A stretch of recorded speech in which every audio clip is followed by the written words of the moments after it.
Bonjour à tous, je suis Michel Jonker, je représente le MEDEF Île-de-France et nous avons décidé de vous réunir et nous vous remercions d'être si nombreux parce que vous êtes de très nombreux inscrits.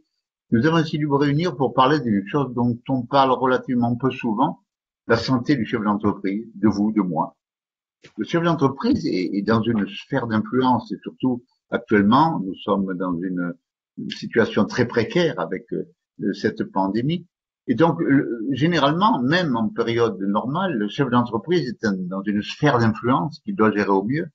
Quand je dis sphère d'influence, ça veut dire qu'il doit toujours être à 360 degrés pour regarder autour de lui tout ce qui se passe. Et il doit gérer quoi? Eh bien, il doit gérer, s'il veut rester dans son poste, son actionnaire, pour qu'il soit content, ou son chef, s'il n'est pas directement relié à son actionnaire. S'il gère pas ni son actionnaire ni son chef, ben, il perd son travail. Donc, il doit gérer son personnel. Il doit gérer son personnel en recrutement. C'est un assembleur de compétences pour qu'il y ait une alchimie qui permet à tout le monde de faire une équipe, une entreprise qui mène fasse de l'or, qui crée de l'or, comme les alchimistes. Il doit créer la formation continue, la santé physique et psychique de son personnel. Et puis, évidemment, il doit gérer les conflits. Mais les conflits, ça se gère aussi, même en situation, je dirais, normale. Et l'entrepreneur et son personnel, ils vont gérer qui? Ils vont gérer la concurrence, ils vont gérer les clients, ils vont gérer toute la réglementation qui existe, son environnement, son développement durable, l'amélioration de tous ces processus. Il doit gérer ses innovations, il doit gérer son financement, il doit avoir de bons fournisseurs et ça lui permet de se développer dans le monde. Il doit gérer aussi sa transmission d'entreprise, il doit gérer énormément de choses. Mais il y a une chose dont on parle plus souvent autour de ça, c'est qu'il doit se gérer lui-même aussi. Et pourquoi? Parce que si il se gère pas lui-même, si lui-même n'a pas une bonne santé physique et psychique, son entreprise va pas être au meilleur de ce qu'il doit être, parce que c'est quand même lui la locomotive, et son concurrent va être meilleur que lui, si lui a le concurrent a une meilleure santé physique et psychique. Donc voilà, nous avons décidé de vous parler de cette santé du chef d'entreprise, d'autant plus qu'en cette période de pandémie, il y a beaucoup plus de stress qui fait que la santé morale influe sur la santé physique. Et donc nous avons décidé d'avoir avec nous deux grands interlocuteurs qui vont évidemment tout faire pour vous expliquer ce qu'est cette santé-là. Et donc nous voulons nous apporter aujourd'hui dans cette difficulté des changements majeurs qui vont arriver, et tout changement est porteur d'opportunités, tout changement est porteur de confiance, si on veut bien le voir. Et alors donc, nous sommes ici pour vous dire maintenant, qu'est-ce que vous pouvez faire pour que cette confiance, qui en latin veut dire confider, avoir foi en soi-même, foi en l'entreprise, foi au futur. Eh bien, donc, c'est tout ce qui va se passer pendant une heure. Je vous passe la parole maintenant à Fabien Ossislo, qui représente la fondation MMA des entrepreneurs du futur, et qui va vous expliquer quels sont ces deux grands intervenants qui sont de réputation mondiale, qui vont vous parler de cette fameuse santé du chef d'entreprise, de vous et de moi, pour améliorer et pour faire en sorte que notre entreprise résiste à tous les malheurs qui deviennent des bonheurs et des opportunités. Je vous passe la parole, Fabien. Oui, merci Michel. Bonjour à tous. C'est vrai que tout ce que tu viens de dire, c'est vrai. On souhaite avant tout vous être utile pendant cette période, parce qu'il faut vous préserver, ça c'est sûr et certain. Il va falloir rester en forme pour naviguer à vue, mais tout en restant dans la clairvoyance. Donc voilà, en deux mots, le déroulé de notre webinaire ce matin sera le suivant. Donc dans un premier temps, nous aurons le plaisir d'accueillir le professeur Olivier Torres. Olivier est professeur à l'Université de Montpellier et au Montpellier Business School. Il est également président de l'Observatoire à Maroc, qui est le premier observatoire sur la santé des chefs d'entreprise et les travailleurs indépendants. Donc son intervention abordera notamment le rôle clé de la vigilance entrepreneuriale face à la crise de la Covid. Dans ce cadre-là, alors nous serons sondés deux fois. au cours de cette intervention. Puis nous aurons le docteur Gérard Osterman, mais je laisserai le soin à Michel de le présenter. Voilà. Alors toujours dans le programme des festivités de ce matin, tout au cours de ces échanges, vous pourrez poser vos questions. En fait, on a un système de chat sur la droite. Alors je crois que ça s'appelle, si je dis pas de bêtises, discussion de l'événement. En fait, c'est sur la droite, vous avez une espèce de petite bulle. Vous verrez, et quand il y a des questions posées, il y a des petits numéros qui s'affichent. Voilà.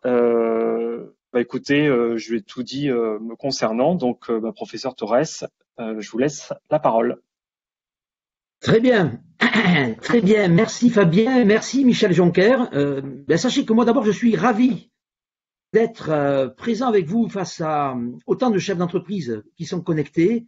Et c'est pas la première fois que j'ai l'occasion de parler de la santé des dirigeants, notamment avec le MEVO, puisque j'ai eu l'occasion d'être une fois invité aux rencontres du Sablier. Et donc, c'est à nouveau, présentement, je vais prendre la main pour vous présenter quelques documents. Donc, vous allez me dire si vous voyez à l'écran ce que je souhaite vous projeter. Est-ce que vous voyez ce que je vois moi aussi? Est-ce que quelqu'un peut me répondre? Non, on ne voit pas pour le moment. Bon, non, tu n'es pas encore en partage d'écran. Je ne suis pas en partage d'écran? Non. Alors, attendez, hop, je vais. Il faut que j'appuie peut-être là. Et puis là, voilà, partager, voilà. OK, voilà, et je pense que là, ça devrait être bon. Dites-moi. Oui. C'est bon? Eh bien, parfait. Bon, mais comme je disais, merci à Michel Jonker et merci à la Fondation des entrepreneurs du futur de nous permettre de prendre la parole sur ce sujet. Et moi, je vais commencer par une promesse. C'est qu'on a dit qu'on commençait à 11h et qu'on terminerait à midi. Je peux vous garantir que la réussite d'une conférence comme la nôtre, digitale et interactive, c'est vraiment le respect des temps. Le temps de l'entrepreneur est un temps extrêmement précieux. Et donc, voilà, on arrivera à faire passer le contenu et sachez qu'à midi 2 tout au plus, eh bien, vous pourrez vaquer à d'autres occupations. Alors, premier point, sondage. Vous qui nous écoutez, comment allez-vous? Moi, j'aimerais savoir comment vous allez. Et là, je vais demander à Benoît de faire apparaître un petit sondage où vous n'avez plus qu'à cliquer. Et Benoît, peut-être vous pouvez prendre la parole pour expliquer à nos auditeurs. Donc, vous trouvez donc le sondage sur les icônes à droite de votre écran et vous avez un petit message qui vous dit un nouveau sondage est en direct auquel vous pouvez répondre en cliquant dessus tout simplement.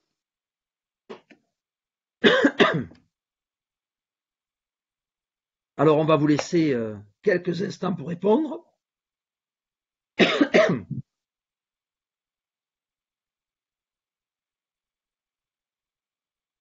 Et Benoît, je vais avoir besoin de votre aide pour me dire à peu près quelles sont les tendances. Exactement. La tendance, c'est bien à 53%. D'accord. Ni mal ni bien à un peu plus de 20%. Ça évolue en direct, ça évolue. On va peut-être le couper à 1 minute. Là, voilà. Je le stoppe et je fige en conséquence les résultats. 54% se sentent bien. 26% se sentent ni mal ni bien et 14% se sentent très bien. Donc 54, alors, 26 et 14. Très bien, j'ai compris. Merci Benoît, c'est très bien. J'ai l'indication que je souhaitais. En gros, plus de 50% bien et même certaines très bien et certains ni bien ni mal. Ça veut dire que globalement, et je ne suis pas complètement surpris par ce résultat, les chefs d'entreprise qui nous écoutent, hommes comme femmes, ont plutôt encore la niaque et la pêche. Et je dirais que ça, c'est un point extrêmement important. Alors, justement, on vit une crise systémique, je ne vais pas y revenir. Les propos de Michel Jonker étaient suffisamment explicites. C'est une crise totale. Je voudrais devant vous le dire très formellement. Moi, je félicite les corps intermédiaires. Parce que cette crise, bien sûr, le rôle de l'État. Songez qu'il y a eu plus de 62 ordonnances depuis la crise. C'est un record sous la Ve République. Et je pense même que c'est un record de toutes les républiques que la France a vécues. Mais sans les CCI, sans les CMA, sans les chambres d'agriculture et sans les syndicats patronaux, notamment le MEDEF, qui quasiment tous les jours, moi je reçois régulièrement de l'information du MEVO, mais je sais que dans les autres MEDEF territoriaux, vous, je dirais, informez en permanence ces dirigeants. Heureusement que vous êtes là, parce que les grands corps de l'État ne peuvent pas tout, et ça c'est un point extrêmement important. Alors, les grands résultats d'Amaroc, que j'ai créé il y a une dizaine d'années, je vous donne déjà le résultat. Entreprendre, c'est bon pour la santé. Il y a une salutogénèse entrepreneuriale. Alors, je ne vais pas développer ça là, maintenant avec vous, on est en période de crise. Mais le grand résultat qu'on a observé, je vous passe les détails, mais on a une dizaine de résultats divers, mais qui sont tous convergents. Les entrepreneurs, les travailleurs non salariés sont, je dirais, dans un rapport au projet, à la dynamique, et ça, c'est très bon pour la santé. En revanche, ce qu'on constate, c'est qu'entreprendre, c'est aussi épuisant.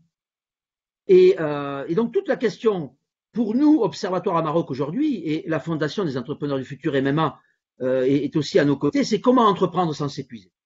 Parce que nous avons besoin d'entrepreneurs pour redynamiser, redémarrer l'économie, la relancer, et puis la faire vivre. Mais comment faire en sorte que ces hommes et ces femmes qui travaillent, je le rappelle, 55 heures par semaine, ne soient pas à un moment donné épuisés et qu'il y ait des risques de rupture. Alors, je dirais que dans le contexte actuel, les deux idées que je voudrais vous faire passer, c'est d'abord la vigilance entrepreneuriale, et Michel Joncker l'a dit tout à l'heure, toute crise suscite bien sûr des menaces, bien sûr des contraintes, mais aussi des opportunités. Et je voudrais vous dire 2-3 mots sur des mesures que nous avons faites là, maintenant en plein confinement.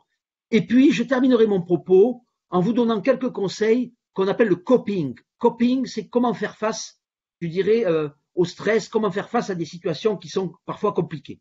On verra qu'il y a plusieurs stratégies et je vous donnerai quelques conseils pour adopter ce qui apparaît, en tout cas en l'état des connaissances de la science aujourd'hui, les bonnes pratiques et celles qui le sont moins. Alors allons-y. Nous avons réalisé une enquête nationale avec 1925 chefs d'entreprise qui ont répondu et ce que nous avons constaté, et vous n'allez pas être surpris, c'est que, regardez surtout la colonne qui est jaune, c'est le score de burn-out. Et celle qui est cerclée en rouge, c'est, je dirais, le niveau de burn-out le plus élevé qu'on ait jamais mesuré de l'histoire de l'Observatoire Maroc depuis 10 ans. On passe notre temps, on a interrogé des milliers de chefs d'entreprise depuis 10 ans, et effectivement, c'est pas surprenant. Pendant cette crise, le niveau d'épuisement des chefs d'entreprise s'est fortement élevé. Et ça, c'est, je dirais, un niveau qui est significatif. Alors, si certains d'entre vous étaient en situation difficile, d'abord un mot, j'y fais rapidement allusion, le portail du rebond. N'attendez pas d'être en dépôt de bilan ou en processus de liquidation ou pour, je dirais, vous mettre à écoper. Il faut être le plus précoce possible. Et je vous informe que le portail du rebond a obtenu, le 16 novembre dernier, le Grand Prix européen de la promotion d'entreprise qui a été remis par la Commission européenne. Donc voilà, je m'en fais l'écho parce que l'Observatoire à Maroc que je préside est une des 6 associations du portail du rebond. Vous avez aussi APESA, Second Souffle, 60 000 rebonds, SOS Entrepreneurs, recréés, et bien sûr l'Observatoire à Maroc. Et donc, si certains sont en difficulté, n'hésitez pas à vous rapprocher du portail du rebond. Alors, la bonne nouvelle, je dis bien la bonne nouvelle, c'est ce que j'ai appelé le décret de la volonté. C'est-à-dire face aux ordonnances de l'État, qu'est-ce que vous avez fait, vous, entrepreneurs qui nous écoutez? Eh bien, vous avez adopté ce que j'appelle le décret de la volonté, c'est-à-dire regardez les caractéristiques que, d'ailleurs, n'hésitez pas à prendre une photo des caractéristiques que j'ai évoquées sur ce tableau. La capacité d'adaptation, la résilience, Gérard va tout à l'heure en parler, l'auto-efficacité, l'optimisme, l'espoir.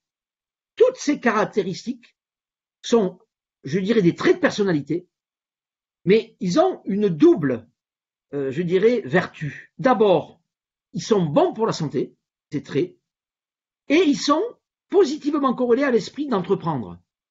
C'est pour ça que je me suis permis d'inventer le terme de capital salutopreneurial, à la fois salutogène et entrepreneurial. Eh bien, regardez pendant la crise, à l'exception de l'optimisme, on peut comprendre pourquoi. eh bien, la plupart des traits et des caractéristiques et des capacités ont augmenté. Ce qui veut dire que le capital débrouillardise, qui est en général un des traits de fabrique des entrepreneurs, eh bien, c'est stimulé dans la situation de crise. Et ça, c'est un point extrêmement important. Et d'ailleurs, je le dis toujours, apprenez à vos enfants à s'adapter. Je dirais quand même, si on devait prendre une définition de l'intelligence, c'est la capacité d'adaptation. C'est pas le fait d'avoir des diplômes, des connaissances, ça aide, bien évidemment. Mais c'est surtout la capacité d'adaptation d'un être humain, à être capable de comprendre la situation, peut-être de la réinterpréter positivement et puis après d'agir. Et ça, je dirais que c'est un point extrêmement positif. Alors, premier point que je voulais évoquer avec vous, la vigilance entrepreneuriale. Je suis prof d'entrepreneuriat depuis une trentaine d'années et peut-être que certains le savent, l'entrepreneuriat, ce qu'on appelle l'entrepreneurship en anglais, c'est la science de l'opportunité. Et ce qui m'a toujours intéressé et passionné, c'est d'étudier comment un être humain est capable justement de transformer les contraintes en opportunités. Et comment 3 individus, 3 entreprises du même secteur, de la même taille, de la même organisation, il y en a une qui va régresser, une qui va stagner et une autre qui va progresser. Comment expliquer ça? Cette question-là, les économistes sont incapables d'y répondre parce qu'ils ont une vision macroéconomique. Mais quand on est en entrepreneuriat, on répond très simplement, c'est la stratégie. Et la stratégie, elle réside très souvent dans les PME, TPE, dans la tête de l'individu, la vision qu'il a.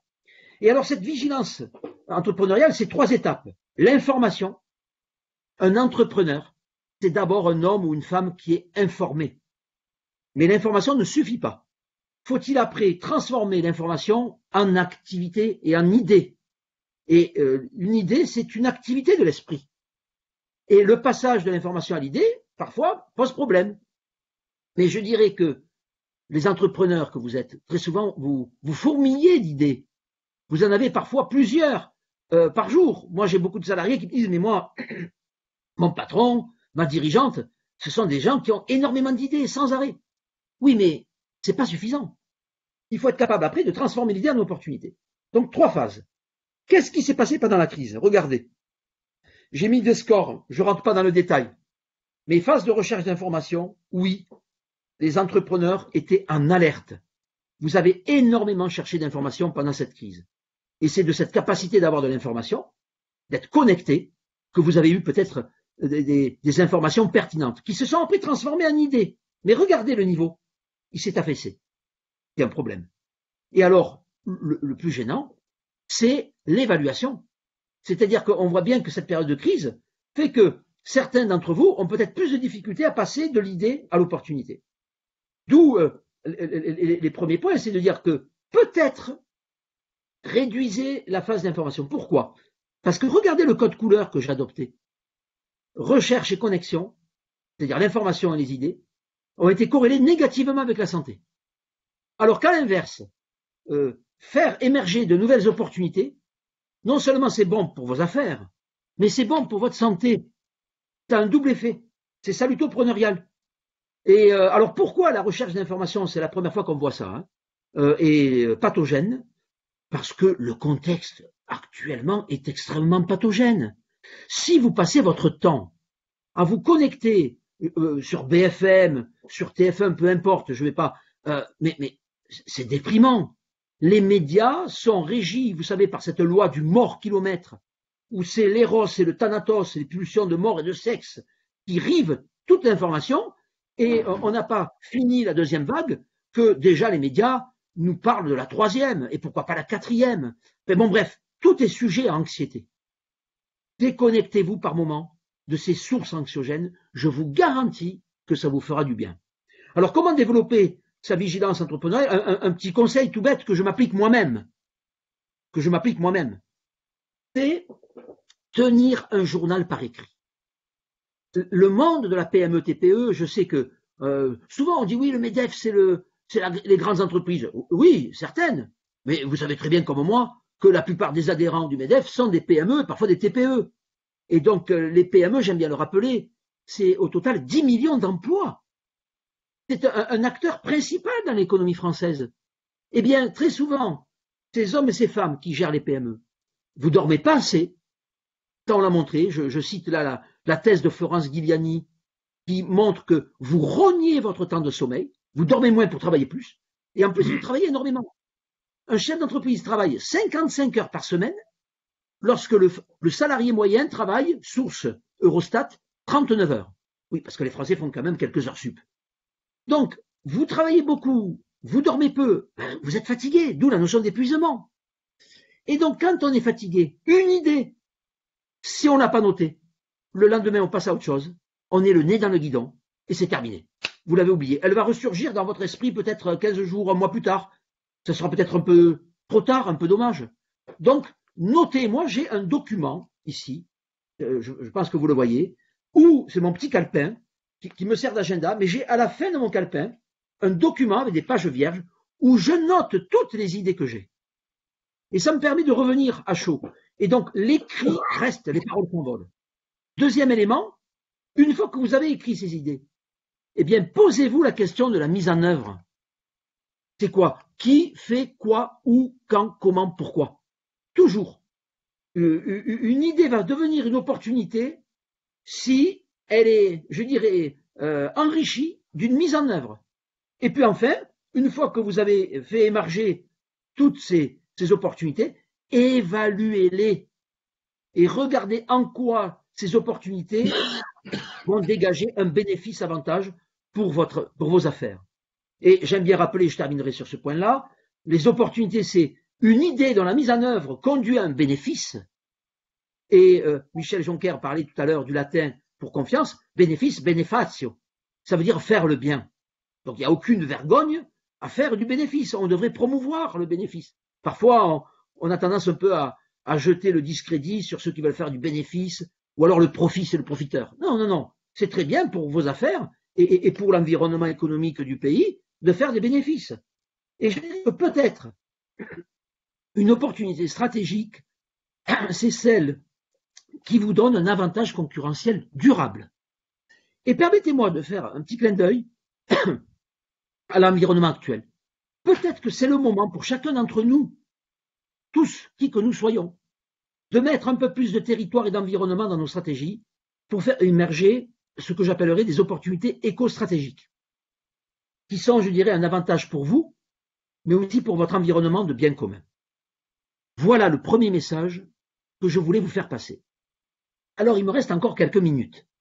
On est vraiment dans les temps et vous savez à quel point je suis attaché au respect du temps. Je voudrais évoquer maintenant avec vous un deuxième point, qui est quelles sont les bonnes stratégies à adopter face au stress, ce qu'on appelle les stratégies de coping. Eh bien, figurez-vous qu'il y a 14 stratégies différentes. Je vous les livre. Vous pouvez d'ailleurs prendre en photo cette liste. Et cette liste, on la doit à deux chercheurs américains, Lazarus et Folkman. Lazarus, un homme, Folkman, une femme, qui ont passé toute leur vie à étudier comment l'être humain compose, se comporte face à des situations stressantes. Et donc, ils ont identifié 14 stratégies différentes. C'est ça que je voulais vous dire. Alors, lesquelles je vous les livre là? Le coping actif. Ça veut dire je détermine une ligne d'action et je la suis. La planification. C'est-à-dire je fixe des étapes à suivre. La réinterprétation positive. C'est une façon de gérer le stress. Ma grand-mère disait toujours à tout malheur, quelque chose est bon. Et donc, c'est aussi une façon de réinterpréter positivement ce qui nous arrive. La distraction.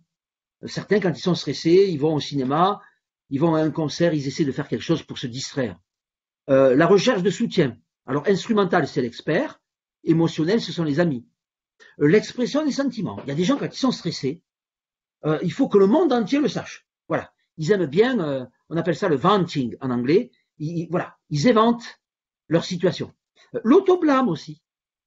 Mea culpa 3 fois. Ben, il y a des personnes qui gèrent leur stress comme ça. L'humour est un bon moyen de gérer le stress. Le déni, certains, là c'est un peu la politique de l'autruche. La religion. Alors Lazarus et Folkman sont des Américains, mais prier, certains ça leur fait du bien. Le désengagement comportemental, ça me saoule, j'arrête. Il y en a qui sont comme ça. Et puis, j'allais dire, hélas, utilisation de substances. Hein. Il y a des gens, quand ils sont stressés, ils se mettent à fumer. Voilà. Alors, Benoît, est-ce que vous m'entendez? Oui, oui. Ah, eh bien, j'aimerais qu'on interroge nos auditeurs, parce que j'ai une question à vous poser. C'est quelles sont les stratégies que, en général, vous adoptez quand vous êtes en situation de stress? Et alors, je ne sais pas si on peut avoir plusieurs réponses. Oui. Eh bien, très bien. Vous avez le droit de cocher 1, 2, 3, 4 réponses. Après, vous pouvez me dire peut-être que vous pourriez cocher tout, mais en tendance en général. Voilà. Allez, on lance le sondage. Lançons le sondage. Permettez-moi de boire un peu. Et vous retrouvez, comme tout à l'heure, le sondage sur la droite de votre écran.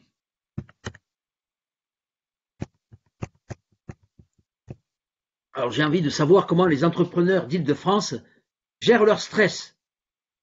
Bon, mais hier, je dirais que si vous êtes des supporters du PSG, vous n'avez pas trop stressé.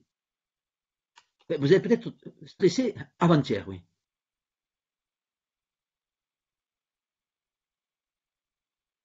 J'aurais pas, bien sûr, fait d'allusion au foot si j'étais avec Marseille. Alors, est-ce qu'on a les résultats, s'il vous plaît, Benoît? Alors, on a une dizaine de votes à présent. On en a un petit peu moins que tout à l'heure. Dites-moi les réponses globales. Donc là, l'humour est en tête, 40%, suivi de la planification dans un deuxième. On est aux alentours de 20% à peu près. Et la distraction arrive en troisième à hauteur de 12-13%. Voilà, c'est l'humour qui se dégage et qui reste en tête. D'accord, l'humour et la planification aussi. L'humour, la planification, je vais stopper maintenant. Humour, planification et réinterprétation positive et distraction à égal très bien. À 14%. Voilà. Merci Benoît. Eh bien, je vous félicite parce que globalement, de ce que me dit Benoît, vous adoptez les bonnes stratégies. Et ça, nous avons fait des mesures. Une des raisons d'ailleurs de la salutogénèse des entrepreneurs, c'est qu'en général, vous adoptez les 4 stratégies que vous voyez. Alors, lesquelles? Et regardez d'ailleurs, ça raconte un peu la même histoire. D'abord, l'acceptation. Accepter, ça ne veut pas dire se résigner. Accepter, c'est accueillir la situation. Ça ne sert à rien de dire il y en a marre du Covid. La situation, elle est là. Elle se présente à nous, je l'accueille, je la comprends. Ça ne veut pas dire que je me résous à tout subir, certainement pas. Agir, oui, subir, non. Mais après, je réinterprète positivement ce qui m'arrive. Et puis après, eh bien, je me fixe une ligne d'action que je vais suivre, et peut-être même que je vais définir plusieurs étapes pour conduire au résultat final. Ça, ce sont les bonnes stratégies. Je vous invite à prendre une photo pour le retenir. En revanche, les stratégies qu'il faut bannir, ce sont les suivantes. Et on pouvait s'en douter. Bien évidemment, l'utilisation des substances. Si quelqu'un, quand il est stressé, se met à fumer 2 fois plus, 3 fois plus, ou à boire de l'alcool, ou que sais-je encore, toute autre substance illicite ou illégale, vous comprenez bien que m'intéressant à la santé, je ne vais pas vous dire que c'est bon pour gérer le stress. Mais le désengagement et le déni, c'est pas bon non plus. Et alors l'autoblâme, mea culpa 3 fois. On dirait qu'il y a presque du masochisme à tout ça. Non, ça c'est pas bon. Et enfin, je termine. Les stratégies à variabilité fonctionnelle, ce sont celles qui peuvent parfois fonctionner ou ne pas fonctionner pour certains d'entre vous. Là, j'ai vu que l'humour était plutôt bien noté. Et là, écoutez, vous entendez? Ça, c'est tout simplement mon minuteur qui montre que j'ai fini mon propos à la seconde près qui m'était impartie. Voilà, je vous remercie pour votre attention. Je vais maintenant départager mon écran pour vous permettre de partager le bon savoir de mon collègue et ami, le docteur Gérard Osterman. Gérard, c'est à toi. Alors, déjà, je mets la vidéo. J'ai un problème sur le partage d'écran à droite, car en fait, il ne s'active pas. Donc, je comprends pas. Donc, je sais pas comment je vais faire pour partager mon écran. Est-ce que vous me voyez la vidéo là? Oui? Bon. Alors, par contre, j'active pas du tout. Quand je tape sur partage d'écran, ça ne fonctionne pas. Alors, En tout cas, moi, j'ai désactivé. Hein. Est-ce que je pourrais d'abord, Olivier, présenter le docteur Gérald Osterman? Bien sûr, bien sûr. Voilà, parce que je crois que tout le monde connaît Olivier Torres, évidemment. Le docteur Gérald Osterman, peut-être pas complètement. Alors, Gérard est professeur de thérapeutique, médecine interne, psychothérapeute, praticien MDR Europe. Il collabore avec Boris Cyrulnik, très connu, Gérard Ferrat. Gérard Osterman fera un focus sur l'entrepreneur en tant qu'individu, sur la résilience et l'importance de se préserver pour garder le cap au cœur de la tempête. Nous aurons aussi un débat de son intervention, un sondage, comme d'habitude, sur lequel il pourra rebondir. Donc, Dr Osterman, est-ce que vous êtes prêt? C'est à vous. merci Michel Jonker, merci à Olivier. Le problème, je répète, mon souci, c'est que je n'arrive pas à faire le partage d'écran. C'est-à-dire que toute la partie droite est bloquée. Je sais pas. Gérard, on va diffuser pour vous. Est-ce que vous pouvez diffuser vous l'avez, mon PowerPoint? Oui. Alors, on va le faire dérouler dans ces cas-là. Voilà. Alors, vous avez vu la capacité d'adaptation? Comment? Eh bien, on a une capacité d'adaptation. Voilà. Voilà, mais voilà, c'est ça. Voilà, donc on le met en mode diaporama. Benoît, donc merci à Benoît, Fabien et encore une fois à Michel. Merci à tous les participants. J'ai bien aimé ce que tu disais, Olivier, à la fin, c'est-à-dire sur cette idée d'acceptation. C'est mon expérience en tant que psychothérapeute. On ne peut pas changer ce que l'on n'a pas accepté. Quand quelqu'un, par exemple, vient me voir, et Dieu sait si j'ai un certain nombre d'entrepreneurs comme patients parce qu'ils sont en burn-out, etc., à partir du moment où on accepte la situation, comme on accepte la dépression, par exemple, dès l'instant où on a accepté le fait d'être déprimé, par exemple, eh bien, on est dans une dynamique de changement.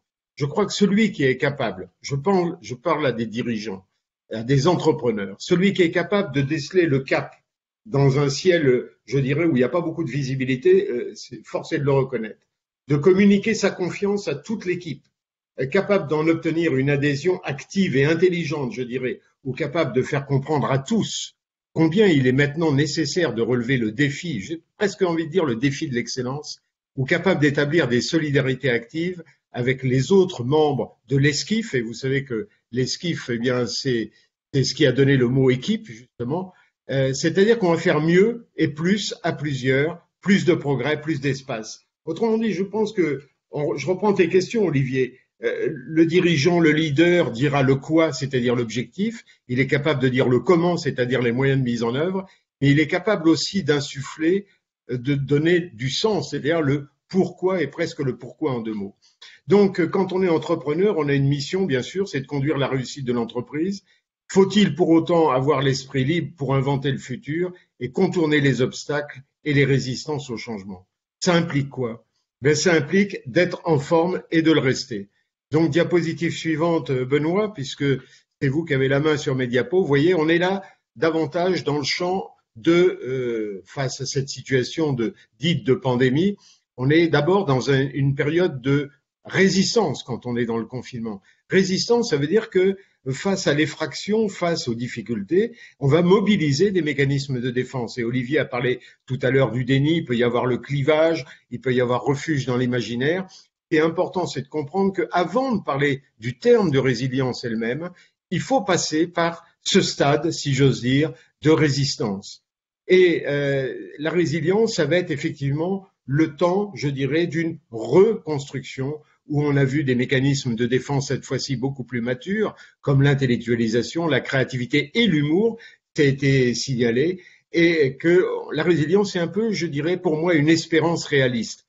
Alors, ça m'a amusé le jour où j'ai découvert avec Boris Cyrulnik le terme de résilience. La première fois que j'ai été confronté au terme de résilience, c'était avec mon épouse il y a une vingtaine d'années, où j'achetais un matelas qui était, je sais pas quoi, latex végétal, je sais pas quoi, et le vendeur m'a dit, écoutez, c'est extraordinaire, le matelas que vous allez acheter, il a un haut degré de résilience. Je veux dire, ça veut dire quoi, ça? Il m'a dit, si vous voulez, vous pouvez faire ce que vous voulez sur le matelas, enfin, vous avez les images, eh bien, à ce moment-là, le matelas reprend sa forme initiale. Bon, donc il y a une espèce d'idée de rebond. Et ça me fait penser au fait que le mot de résilience a été utilisé la première fois par Paul Claudel en France, et c'était au moment de la crise de 29, et il disait ceci: les Américains sont quand même des gens incroyables. Au moment de la crise, ils se suicidaient, ils sautaient des gratte-ciel. Il me dit, ils sont incroyables parce qu'ils sont capables de sauter par la fenêtre et en même temps de rebondir. Oui, bon, on peut dire que c'est un peu de l'humour noir quand même, hein. Bon, alors, on va passer à Benoît, un petit sondage, justement. Revenons au sondage. Voilà. La résilience est-elle pour vous un processus individuel ou plutôt un processus collectif? Voilà. Et puis, à ce moment-là, Olivier ou Benoît me ferait part des réponses que l'on commentera.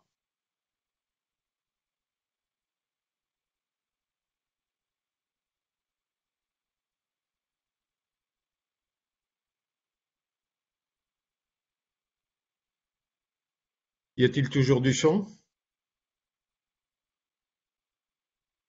Allô? J'entends plus rien. Oui, oui, c'est bon, on vous entend toujours, il n'y a pas de C'est bon, souci. c'est bon, c'est bon, c'est bon. Ok.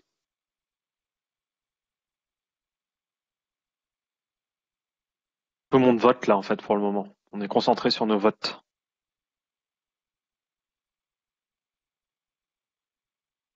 Et donc, les C'est un résultats. suspense insoutenable. On voit Ouais. les Vas-y, scores évoluer Olivier, en temps est-ce que tu réel. les vois?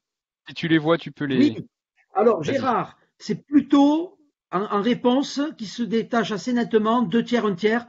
2 tiers de nos auditeurs considèrent que c'est un processus individuel. Merci Olivier de cette réponse qui va me permettre d'alimenter mon propos. Pourquoi? Parce que j'ai l'impression que spontanément, on a envie de dire que la résilience est un processus individuel, c'est-à-dire, et là, Benoît, vous pouvez nous passer la diapo suivante, parce qu'on fait justement dans cette résilience souvent une confusion, c'est-à-dire qu'on pense que c'est une capacité. Et d'ailleurs, c'était une erreur et un contresens de la résilience, c'est de penser qu'il y a des gens résilients et puis il y a des gens qui sont beaucoup moins résilients. Eh bien, je crois qu'il faut corriger cette conception parce que la résilience est avant tout le fait d'une interaction sociale. C'est le fait qu'il y a eu quelqu'un autour de nous qui nous a permis, si vous voulez, de rebondir justement. C'est-à-dire qu'on pourrait dire que le ressort ultime de la résilience, eh bien, c'est la force de la faiblesse. En tout cas, c'est une relative souplesse. Alors c'est vrai que aujourd'hui la résilience c'est un mot qu'on utilise un peu à toutes les sauces, si j'ose dire. L'autre jour j'ai eu mon banquier, on parlait des assurances vie que j'ai chez eux en compte, et il m'a dit ne vous inquiétez pas, docteur Osterman, la banque LCL est résiliente. Vous voyez, donc on l'utilise un peu à toutes les sauces. Je pense que ce halo sémantique, c'est la rançon de la gloire d'un succès rapide de la résilience, mais qu'il faut bien comprendre que la résilience est à la fois un résultat, c'est à la fois une capacité, c'est vrai qu'elle existe, mais en même temps, c'est surtout le fruit d'un processus. C'est du moins depuis 20 ans ce que l'on dit dans nos groupes de recherche avec Boris Cyrulnik, c'est avant tout le processus. Donc, vous voyez, c'est pas une suradaptation, c'est pas le surhomme. Vous avez ici la photo ancienne d'Olivier Torres. Je passe, diapositive suivante, parce que l'idée centrale, c'est qu'il faut faire appel effectivement à je dirais, des tuteurs de résilience. Parce qu'on n'est pas résilient tout seul. Non, non, mais on peut revenir sur l'autre. Oui, là, diapositive suivante, je vais revenir là-dessus. Donc, c'est pas une adaptation véritable, c'est le fait qu'on n'est pas résilient tout seul. Il nous faut des interactions positives entre ce qu'on peut appeler des ressources internes, si on peut revenir à la diapo suivante dans ces cas-là, et des soutiens externes. Voilà. Et ça, c'est ça qui est extrêmement important. C'est-à-dire que on voit bien que la survie, comme d'une entreprise, comme d'un individu, n'est pas la vie. À ce moment-là, on est dans la sidération, on est ce qu'on appelle un peu figé, et on risque d'entrer volontiers dans la rumination avec des pensées intrusives. Et comme je dis souvent comme métaphore, qui emprunte le tapis roulant de la rumination file vers la dépression. C'est-à-dire que, et Olivier a beaucoup insisté là-dessus, sur cette idée de créativité. Faut-il pour autant trouver autour de nous des personnes signifiantes, bienveillantes, empathiques, créatives, qui vont nous permettre justement de rentrer dans un tournant un peu décisif, un tournant créateur. Diapositive suivante. On fait tourner là, voilà, donc des caractéristiques individuelles, contexte familial, contexte social. Suivante, on passe à la diapositive suivante. Donc, il faut bien comprendre aussi que, vous voyez, on utilise très souvent ce terme de stress que Olivier a beaucoup travaillé. Mais, vous voyez, il y a une différence entre le stress et le traumatisme. En rigueur de terme, on ne peut parler de résilience. On pourrait dire que si on a frôlé ou on a été concerné par le réel de la mort. C'est-à-dire qu'on a vécu quelque chose qui était traumatique. Donc, regardez, vous voyez sur la gauche de la photo, vous avez Hans Selye, qui était prix Nobel, qui a beaucoup travaillé le stress, et on voit bien, si on fait avancer la diapo, que dans la période du stress, voilà, on a une contraction au niveau de la vésicule psychique, on va dire, comme une contraction sur un matériau, mais finalement, il n'y a pas d'effraction, ça c'est le stress, et puis la vésicule psychique va retrouver sa forme d'avant. Diapositive suivante, en revanche, quand il y a effraction, là, si vous voulez, c'est comme une écharpe qui est plantée en nous. Exactement comme quand quelqu'un a subi un viol, une période de guerre, enfin, une blessure importante qui a fait effraction. Et là, on est à ce moment-là, diapositive suivante, dans le psychotraumatisme. Or, il va falloir faire une différence. Quand on parle de résilience, en particulier en entreprise, et Dieu sait si le mot est beaucoup utilisé aujourd'hui, il n'est pas absolument besoin de parler de traumatisme. Il n'est pas besoin de parler de traumatisme parce que l'épreuve est suffisante et suffisamment chronique ou suffisamment répétée pour justement faire un peu la même chose que si on avait un traumatisme en termes de dégâts. Diapositive suivante. Et finalement, j'aurais pu utiliser deux mots pour parler de cette résilience, c'est-à-dire le terme de ressort, hein, qui dit bien ce que ça veut dire, et le tricot qui explique, lui, la manière de s'en sortir. Alors, c'est pas pour en faire une métaphore, je dirais, de bonne femme, hein. La résilience, nous dit Boris Cyrulnik, c'est un tricot qui noue une laine développementale avec une laine affective et sociale. Je trouve que cette image, elle parle très très bien. Elle parle très très bien parce que le tricot, c'est au fond le symbole du temps. C'est à la fois un mouvement, c'est à la fois une patience, c'est à la fois une création. Et on pourrait dire même avec sur le plan de la résilience que même s'il y a des mailles qui ont sauté, eh bien ça peut toujours être repris et tricoté. Et c'est bien ce qui se passe dans l'entreprise. Ça me fait penser toujours à cette phrase de Nietzsche, on dit tout ce qui nous tue pas nous rend plus forts. Oui, il faut être quand même prudent avec cette phrase parce que malheureusement il y a des gens qui vont être, ou des entreprises, hein, qui vont être mis à genoux si j'ose dire ou par terre. Et se rappeler également que la résilience c'est jamais quelque chose de stable, c'est jamais acquis une bonne fois pour toutes. C'est un processus dynamique, c'est un processus d'interaction et ça peut toujours être débordé chez un individu. Donc je vais vous faire diapositive suivante. La résilience en 3 temps et 6 mots, ça c'est la résilience individuelle. Vous voyez que dans cette résilience individuelle, voilà, on peut développer la diapo, on y va, on continue. On voit bien qu'il y a une période qui est la période pendant la crise, pendant par exemple la pandémie aujourd'hui. Diapositive suivante, on a avant un certain nombre de facteurs qui vont permettre justement la résilience, c'est l'attachement confiant, c'est être sécure dans sa famille, c'est avoir une capacité de pensée, de mentalisation, d'imaginer, de rêver. Et on voit bien que, par exemple, là où normalement la famille est le havre de sécurité, eh bien on sait malheureusement que parfois c'est là où il y a la violence la plus extrême et la plus, je dirais, la plus désorganisatrice. Et pendant, par exemple, eh bien, le pendant, c'est soit on a une agression extrafamiliale, soit une agression intrafamiliale. Vous avez une agression extrafamiliale, comme l'est le Covid d'ailleurs, hein, d'une certaine façon. Eh bien, 80% des gens vont s'en sortir au bout d'un an. 80% à 90%. En revanche, quand il y a une agression intrafamiliale, parce qu'il y a une dimension d'attachement forte, eh bien là, 80%, s'ils ne sont pas aidés, ne vont pas s'en sortir au bout d'un an.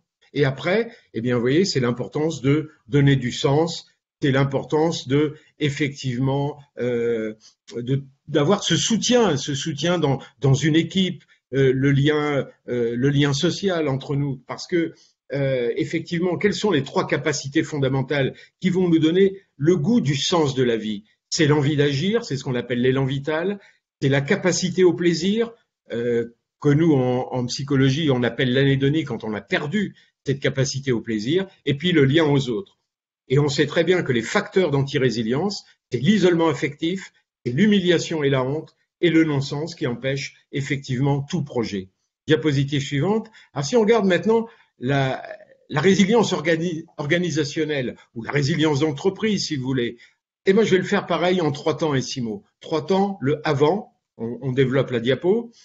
Avant, on va retrouver un peu les mêmes choses. Est-ce qu'il y a véritablement dans l'entreprise une culture de l'attachement, c'est-à-dire une culture de sécurité? On peut être attaché à son entreprise et n'oublions jamais que la résilience, c'est un chapitre de l'attachement. Autrement dit, la capacité d'être sécure dans une équipe, sécure avec ses dirigeants et d'en percevoir toute je dirais, l'élément dynamique va jouer au moment où on va se rencontrer dans la crise.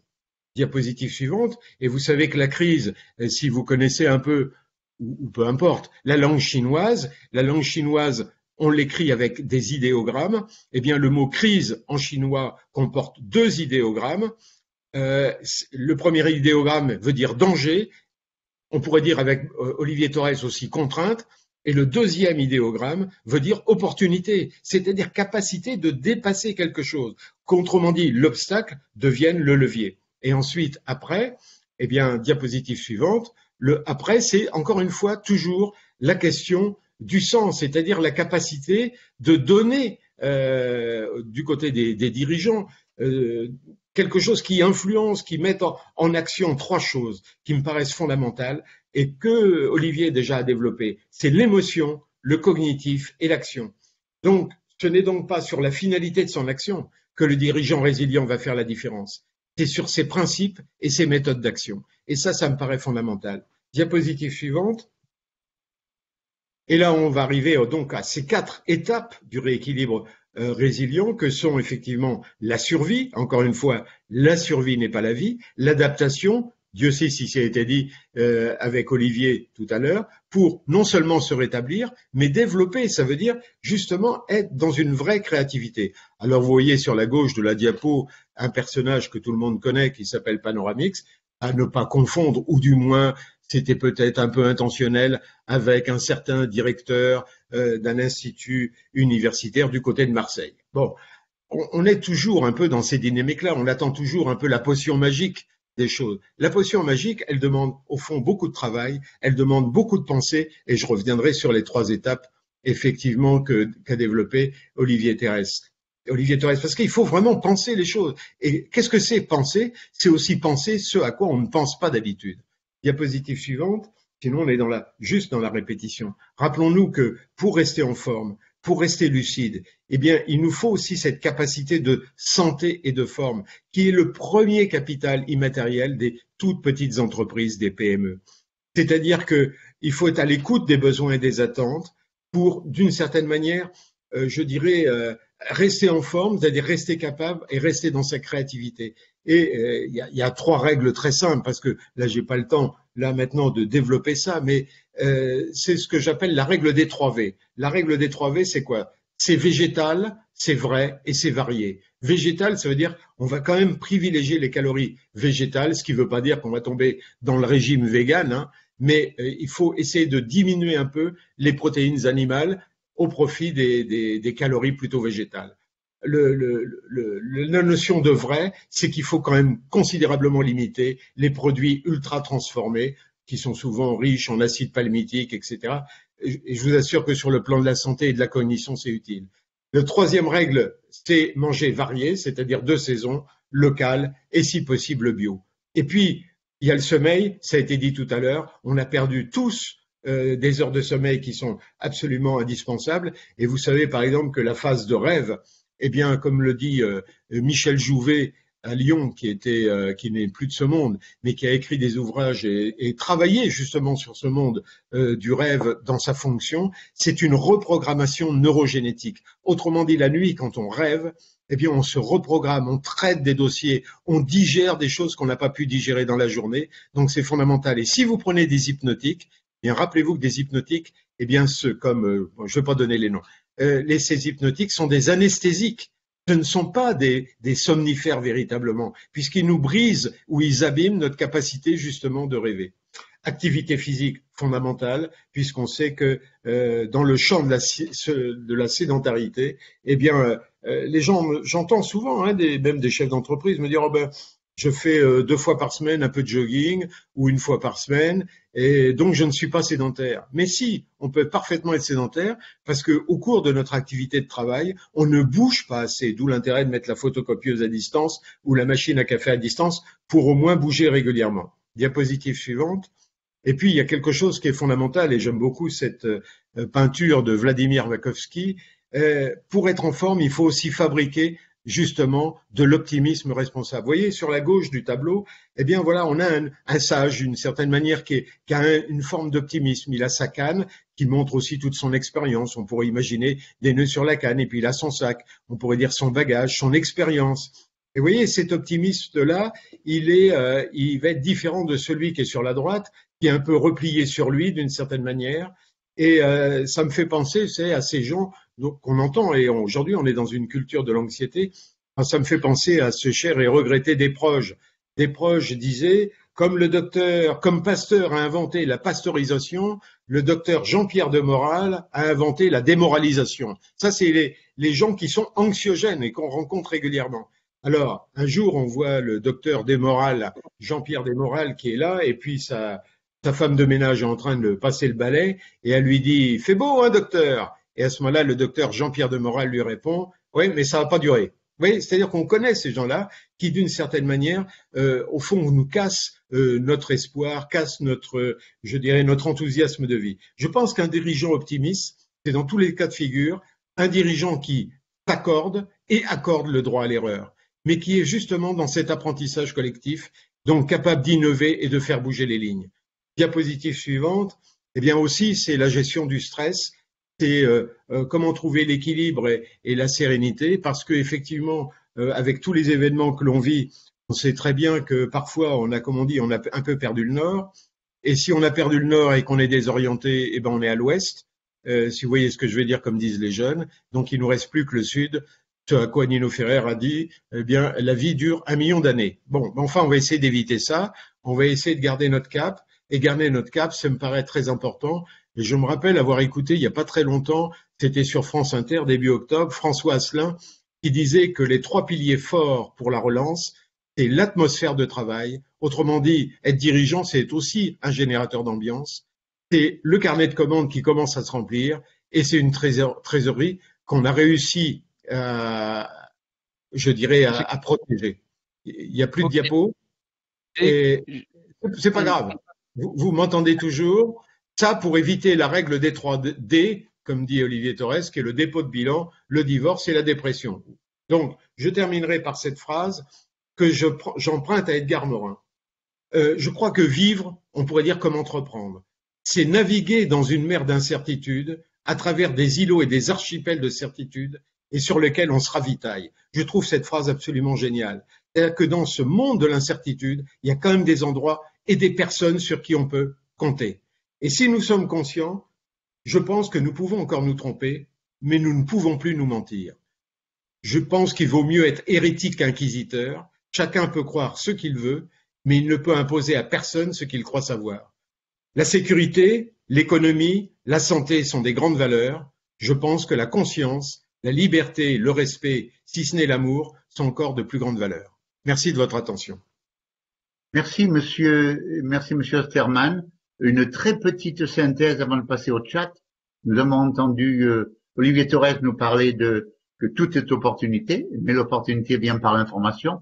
Évidemment, le général qui gagne des batailles, c'est pas le plus intelligent, c'est le mieux informé.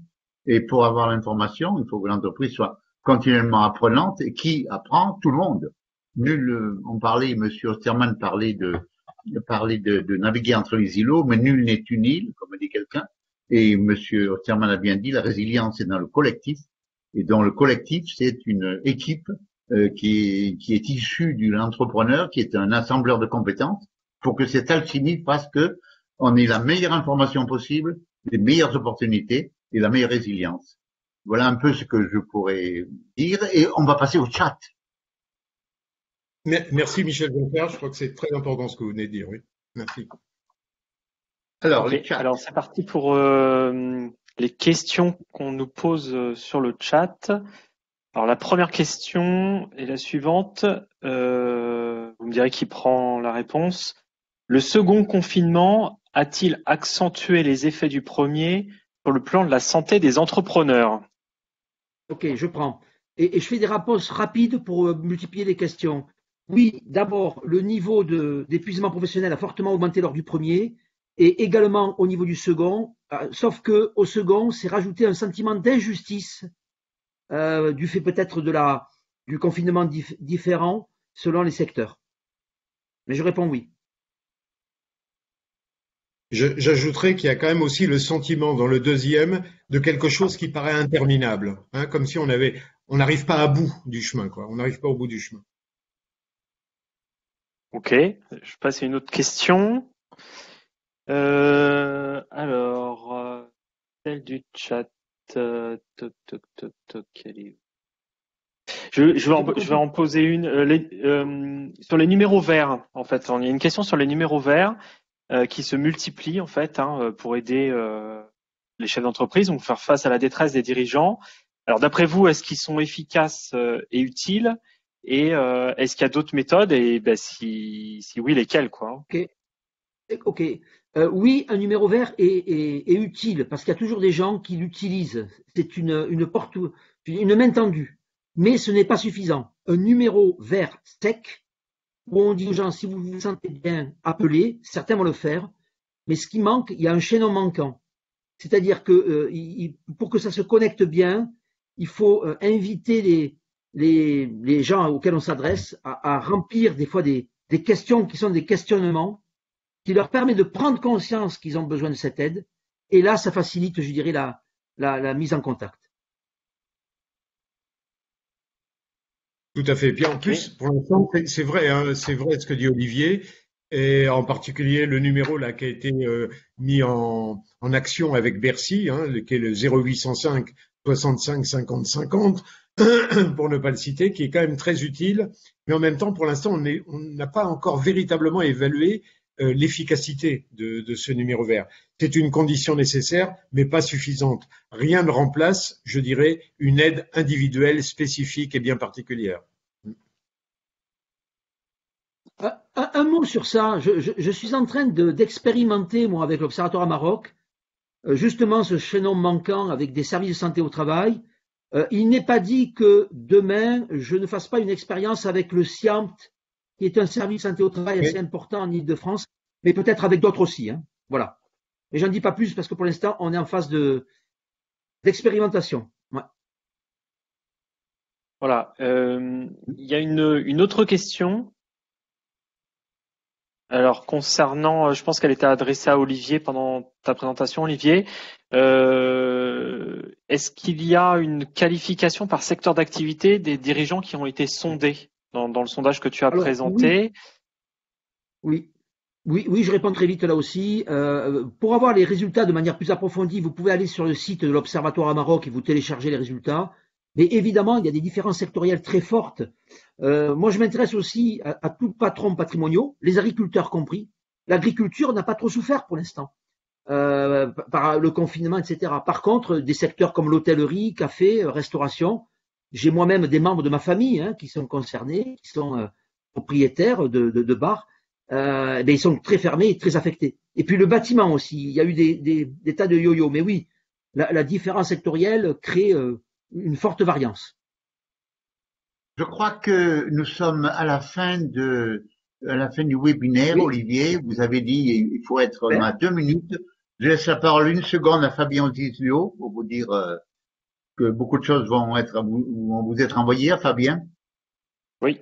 Alors tout à fait. Alors déjà, la première précision, c'est de dire que tout ce qui a été présenté là au cours du webinaire va être transmis à tous les intervenants.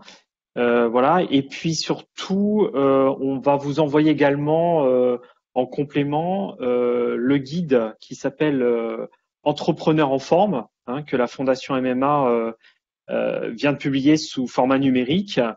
Et ce guide donc a été rédigé sous la direction de Gérard Osterman et en collaboration avec tous les experts de la Fondation. Voilà, vous le voyez qui apparaît à l'écran. Donc ce guide recense les constats, les études, les témoignages, tous les bons conseils qui vont vous permettre de vous accompagner au mieux pendant cette période et de concilier avec un redémarrage économique et une excellente santé, bien sûr. Je vous remercie. Eh bien, Merci regardez beaucoup. vos Alors, montres. Voilà. je, Hein, on a pardon. bien respecté le temps. Je remercie donc. Une conclusion très rapide. Nous remercions les intervenants absolument merveilleux, Monsieur Torres et Monsieur Osterman, qui nous ont dit surtout soyez informés, soyez à l'écoute, parce que les opportunités viendront par les signaux faibles que vous écouterez. Soyez à l'écoute des autres, à l'écoute du monde, et avec cette écoute, avec cette résilience, eh bien vous aurez confiance en vous, enfin, confidez, vous aurez la foi en vous, la foi en le monde. Et donc je remercie toutes les entreprises de MEDEF qui ont participé, MEDEF ou pas MEDEF d'ailleurs. Je remercie les entrepreneurs, je remercie tout le monde et je remercie les intervenants. Et ce fut un excellent webinaire et je vous remercie à tous. Merci Voilà. et au revoir. Merci à tous. Prenez bien soin Voilà, de il est vous. midi, À très bientôt. il est midi, Olivier. Rien de mieux que l'esprit d'entreprendre.